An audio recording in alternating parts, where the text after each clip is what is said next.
Hi, this is Judy from Halo, and today we're going to replace our tape on our tape dispenser. Just drop the tape in the back. It doesn't go on a bar or anything. It just drops right in here. We're going to open this. Here. First, we're going to get this out of our way. Just put a screwdriver in here to keep it out of our way. What does that do, keeping it out of the way? It lifts this bar so that we'll be able to get our tape underneath it. Okay, and what that's the cutting bar? Yes. Okay. So this goes over this silver bar. Okay. It goes under here, and you can remove this completely if it's in your way. You can go under this roller, under here,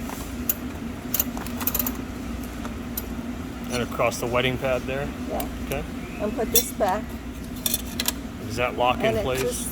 it kind of sits against this bar right here. Okay, okay. It looks like there's some rivets holding it down as well. Yes. Okay, awesome. Close this lid. Okay. And close this lid. Okay. Remove our screwdriver. Select our length. And cut this tape. Awesome. Thanks for watching.